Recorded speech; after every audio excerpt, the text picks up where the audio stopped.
how are you using digital media today? And we have a question from the audience saying, what happens to ad agencies in this digital era?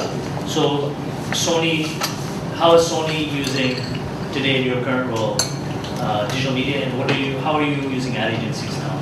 Yeah. So from there, I think Gautam got two parts to that. Part number one is that was a conventional world, so my role therefore got involved into Sony Music.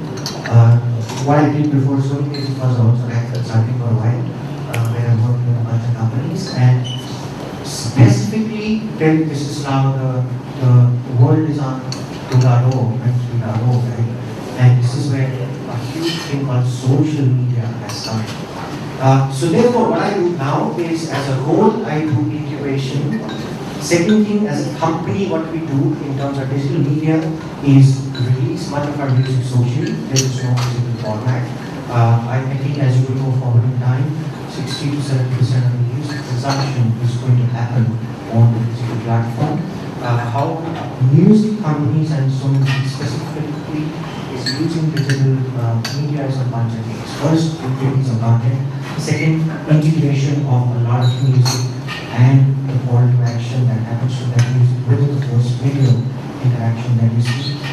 Number three, you will find that why this collaborativity is a big example for you to see how we created communication and integration of music with each thread of communication that was going out, and there was 40 million views on YouTube. But I think it became a people song, but it was just not a people song, it was also created as a social campaign right under that, building a perception and a long-term social collaborative as a concept. Third part, how we use a lot of in terms of media agencies, I think there are two different things here. One is that there are media agencies that we use for a lot of communication that we need to design, which is corporate communication or otherwise. But in terms of brand building, when it comes to an artist or a product that we use, we go and build it ourselves, and we engage a lot of platforms for communication. So there is Twitter that we use for that. There is a lot of artist profile building that happens on that. There are communities that are being built. There are products that are streamed online. There Are you using advertising agencies to build this social media experience, or you're doing it yourself? Actually, it's both ways. Or do you allow the artists to do it themselves? Actually, all the ways. So because there are a couple of parts of Sony as a group, because it cuts across international, domestic, and regional, right? So wherever and in multiple geographies, wherever media is strong and the behavior of the media is strong, we kind of want to adapt that strategy. So in international markets, we built a platform called MyToday Direct. If you look at mytodaydirect.com, you will find that it hosts probably 35,000 pages of Britney Spears. So that's one artist that you actually look at. So there will be 35,000 different versions of Britney Spears, whether these are different languages, whether these are different geographical territories, or whether they're different pages.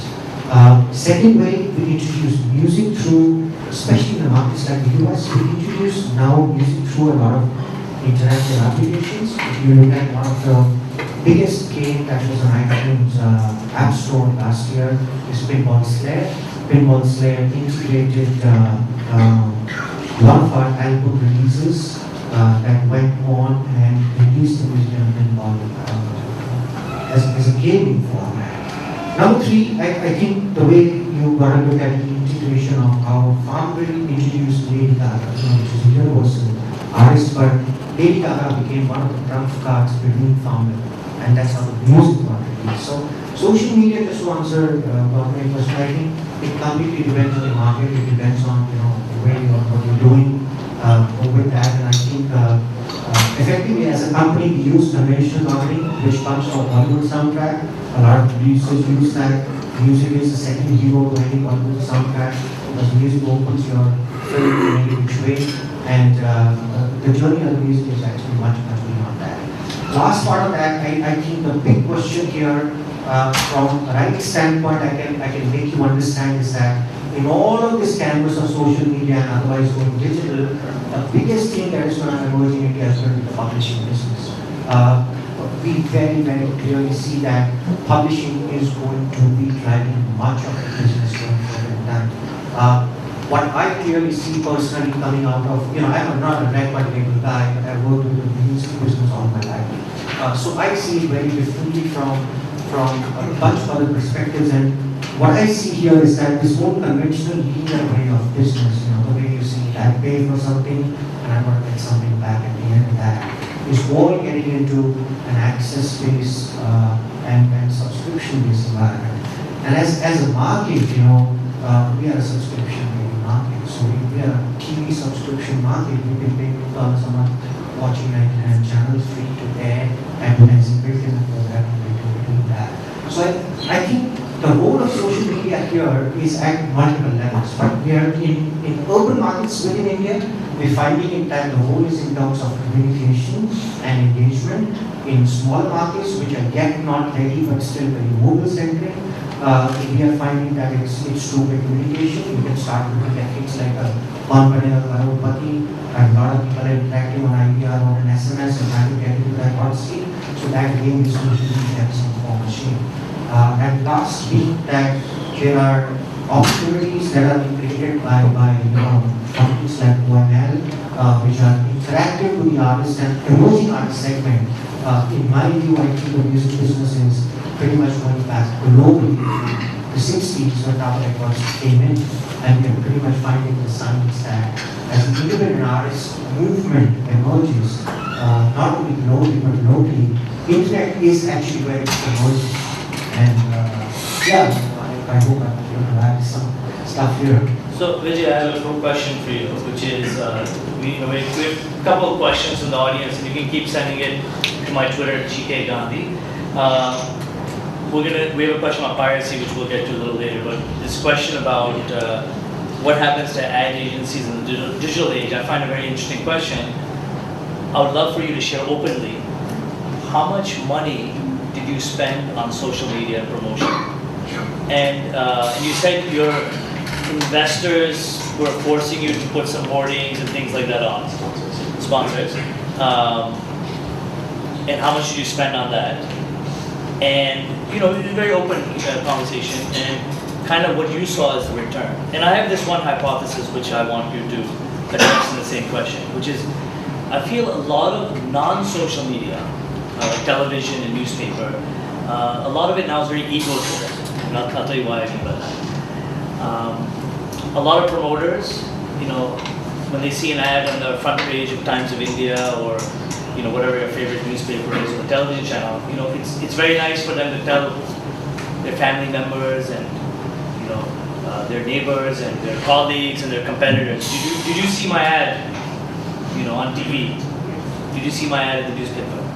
Versus when you use a online advertising medium such as Google or social media as Facebook or Twitter, nobody will say, "Did you see my Google ad? Did you see my Twitter tweet?"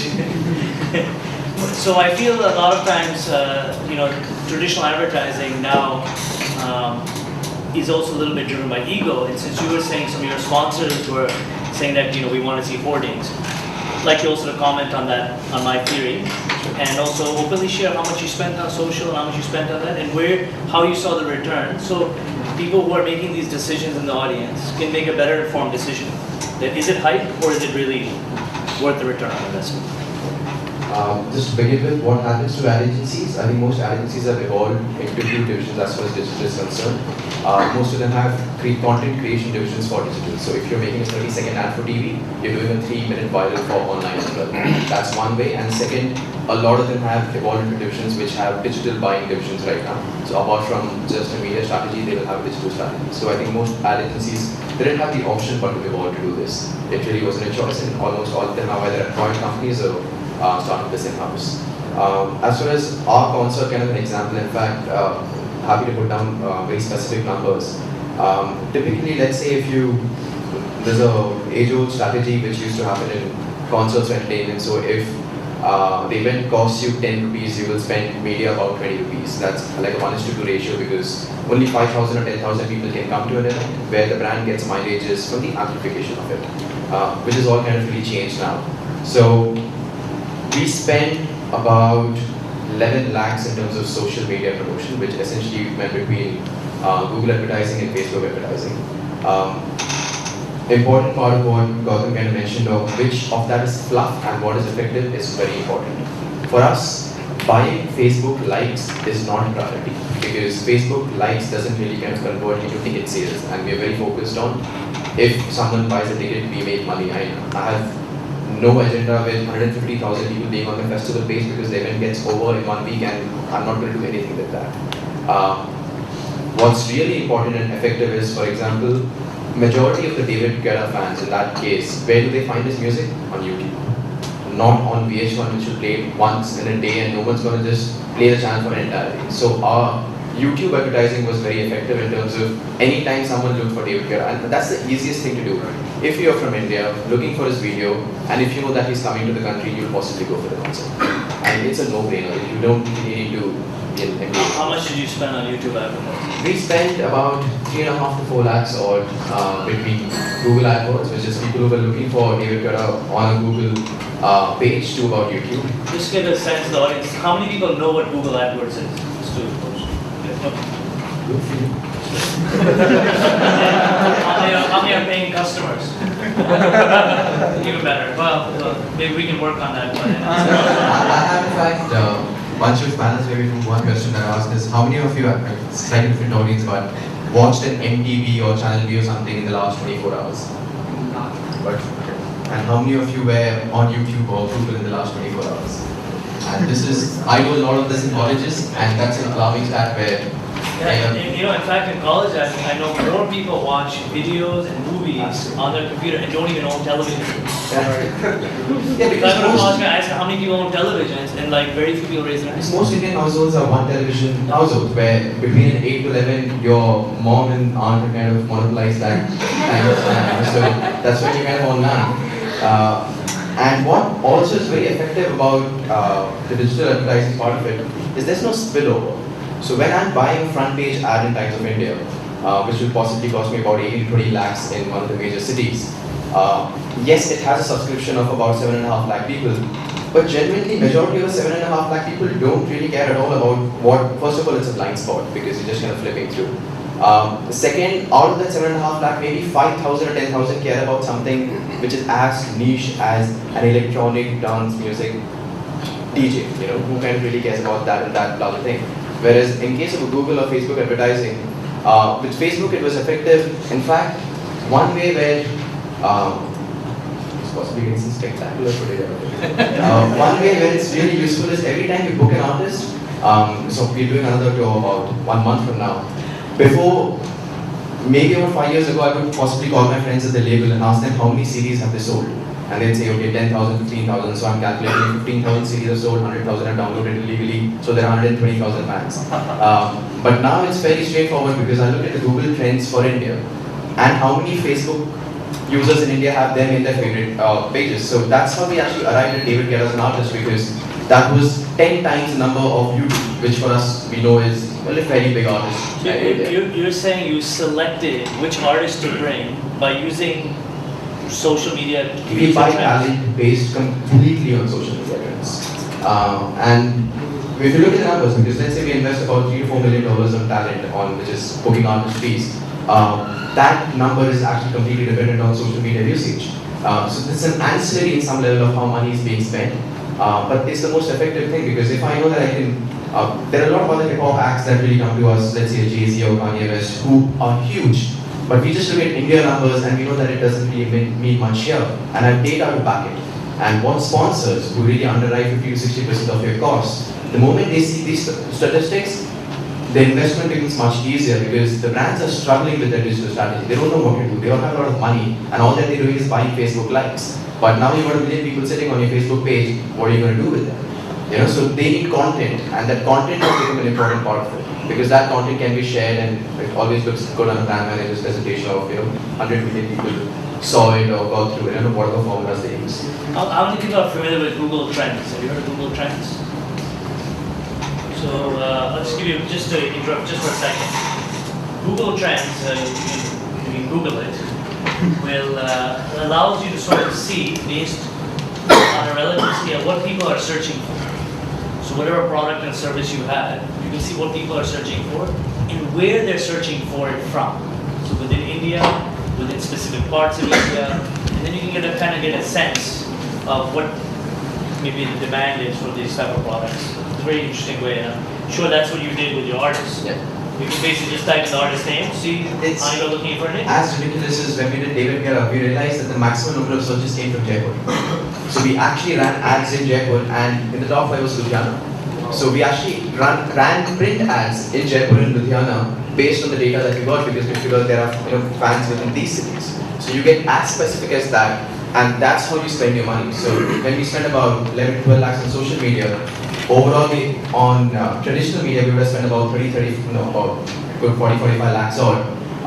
But the impact from the ROI on digital is way more. But that's also very specific to our business, because it's ticket oriented. It's looking at an urban audience who are spending more time online than they are spending on television. Let's say Bagari is our sponsor. For them, it's an important part that they get associated with the event, which is why traditional media is important. But they equally spend additionally on digital media as well.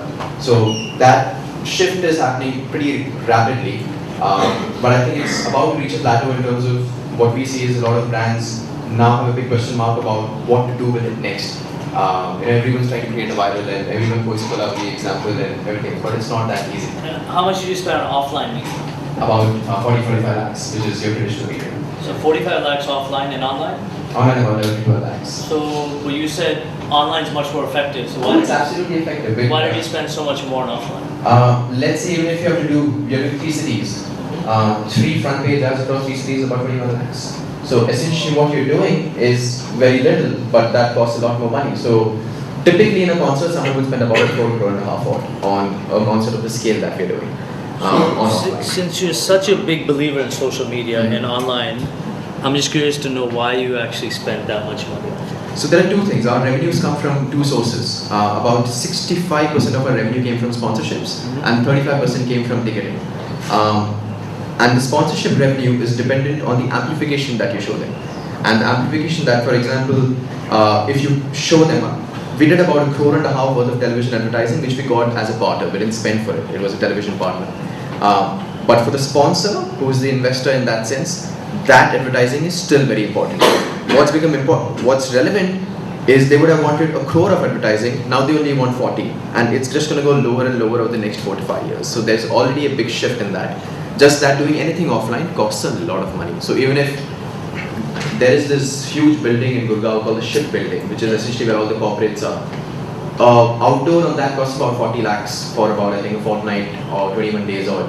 It was important for Bagari to be there for a simple reason that that's where their entire staff would go from, which is the factor that you just mentioned of adding meaning, that this is our event. So that's also a statement that they would want to do things next to their competition, so that there's again a statement. So it's essentially city advertising, it's city money that's spent. But in a way, while I'm spending it, I'm being compensated by my sponsor, so it's not really money from my P&L that's going in. They're additionally paying me for that. So I'm more than happy to kind of do that as long as they pay my bills. So we have 2 people on Twitter that basically ask me questions all day. Okay, I just wanted to interrupt you one minute, but I just wanted to add one example to what Vijay just said.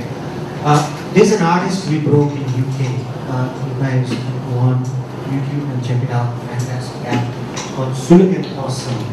Right? You should just get them somewhere and have to play. So Suligan Awesome, these 2 guys were 23 years old. And the reason I'm bringing the example for you is it kind of links on how powerful platforms of digital environment are. They're the cello guys, so they play the cello. And so when they created the first single on the cello, which was on the Jackson Beat it got released on YouTube. Sony signed this artist within 1 week of hitting 2 million hits on YouTube within 5 minutes. And that was the power in which the label went and saw an artist coming out of Europe, which we went and signed. And these are the guys who are just about 26 years old, open for Elton John for his world tour right now, and their album will be out at some point in time. The other couple of examples, since we were talking numbers and things like that, I want to give you another example of the space that we operate in Bombay right now, completely built social, at a very, very low cost budget to the space that Vision operates in, the original independent artist emerging space. We built a brand and a product with one of our partner companies called Orange Juice, the kind of producer of events. We built this product called Live from the Console. It's once a month independent artist performance event, and in this activity, we are now, I think, in the 9th edition of that. So if I can actually give you a pyramid in the stack of that, you will pretty much find that everything was built on social. There is no ticket sale, there is no communication in mass media. How we use mass media, coming back to your question, is we build the perception through our PR agency by building the foundation of that. To give that importance to that event in media, we're using and putting our muscle behind it. But the whole event is driven by social media. You only find stuff around it only on Facebook and only on YouTube. And you only find information about it on Twitter. You don't find it anywhere else at all. Now that event, when we started to build it, was nobody knew about it. So today, we can very simply look back in time about 12 months ago and say we have produced about 10 shows, which would mean 30 artists, which would mean